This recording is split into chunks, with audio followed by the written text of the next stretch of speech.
Hello everyone, I'm Iriris. Today I'm going to talk about Detective Conan. I'll be discussing Detective Conan Manga Chapter 1100 today. Conan and two Azusa are seen in the elevator on the first page. Conan is looking at the two Azusa with his watch. Conan considers using a needle in his watch to put one to sleep and hitting the other with a ball. But the wrong person might hit the ball. At this moment, we hear Amuro's voice on the phone. I heard a strange sound. Did you do something? Conan appears surprised by these words. On the other page, we go back 3 hours before this occurrence occurred. In front of a building with a massive monitor on top, a female reporter is doing a live broadcast. According to the reporter, Kid sent a note announcing his intention to steal the crown containing the world's largest tourmaline stone at 9 p.m. this evening. The stone's name is Umi no Meijo no Mizu Shibuki. Currently, the crown is in the exhibition room on the top floor of the structure. The massive monitor on the building shows the exhibition room. From the massive monitor, many people are watching the exhibition hall. Some people in the audience are fans of Kid. Ran and Conan also listen to the female reporter. Sunoko joins Conan and Ran. To get to the exhibition room, the three of them ride the elevator together. According to Sunoko, the exhibition hall is on the 60th floor and takes around 40 seconds to reach by elevator. Ran and Sunoko agreed that the night view from the top floor is impressive when they arrive at. Conan says that there are as many police as usual. The trio encounter Azusa on the last floor. Azusa said that she and Amuro arrived to deliver sandwiches to the security personnel. Amuro had returned to Azusa and was about to leave. Conan notices Azusa has something red on her shoulder.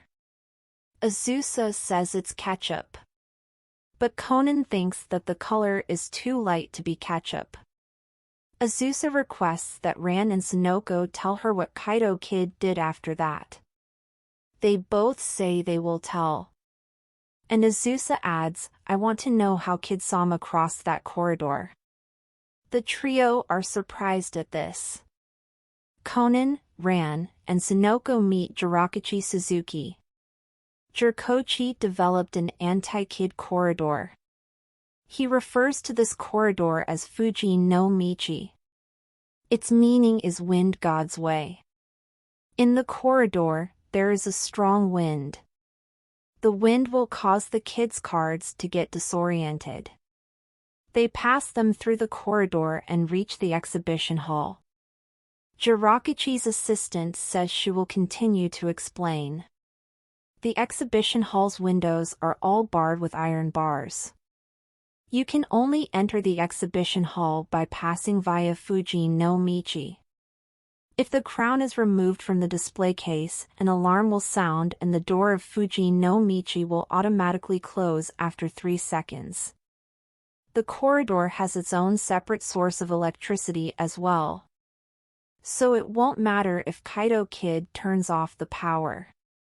Ran says that there are 30 meters between the crown and the entrance, and 10 meters distance the crown from Ran, Sunoko, and Conan. Nakamori's subordinates bring in 2 assessors around an hour before 9 p.m.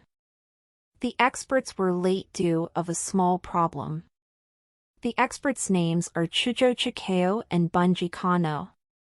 The elderly woman says that tourmaline is also referred to as denkishi, and that applying a little pressure or heat will electrify the stone and cause it to attract airborne particles. This stone was a gorgeous indigo-light tourmaline, according to the elderly woman. The stone was a deep blue color with a tint of green. Conan's stomach grumbles. Sunoko says Azusa's leftover sandwiches may still be in the waiting room. The three of them head to the waiting area to eat the sandwiches. Then Wakita shows up next to them. 2 hours ago, a customer named Jirakachi Suzuki sent Wakita a message saying, "I'd like to ask for a special food as a pre-celebration for securing kid." Wakita then arrived at this building. Wakita calls Conan to his side. Rumi Wakasa is Conan's assistant homeroom teacher, right? Yes. Is there anything unusual about that teacher? Why are you asking me that? You see, I went to deliver sushi to T10 Elementary School last time, and while leaving, I felt some kind of gaze, and when I looked back that Wakasa teacher was glaring in my direction with the look of a demon. That's why I wondered if there was something. Whoa, she is just a normal teacher, right?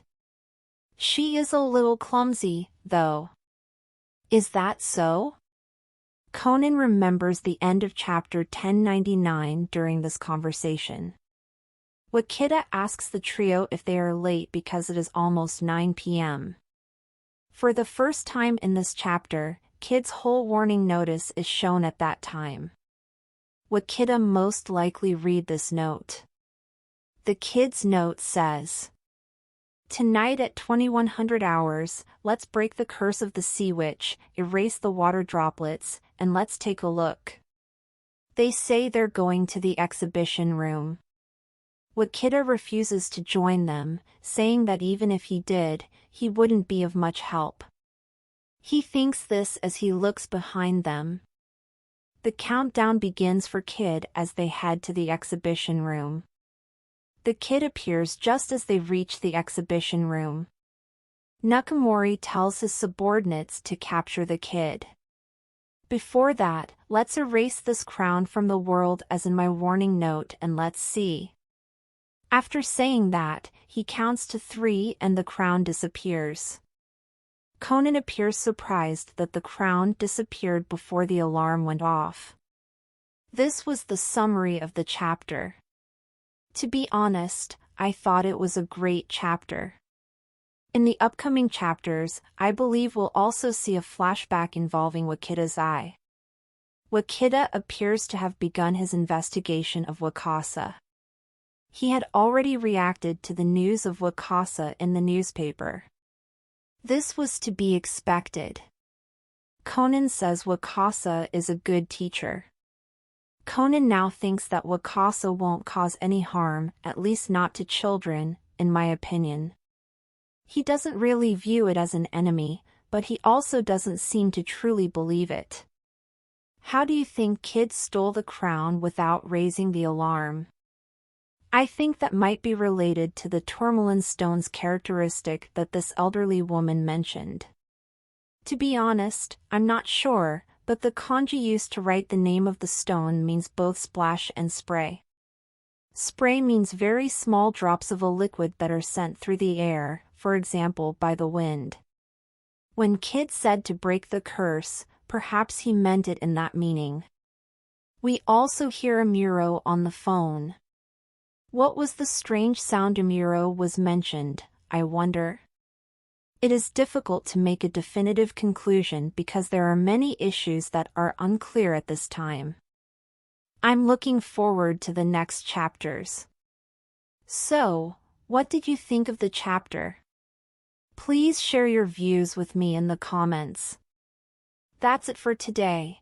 Thanks for watching the video till the end.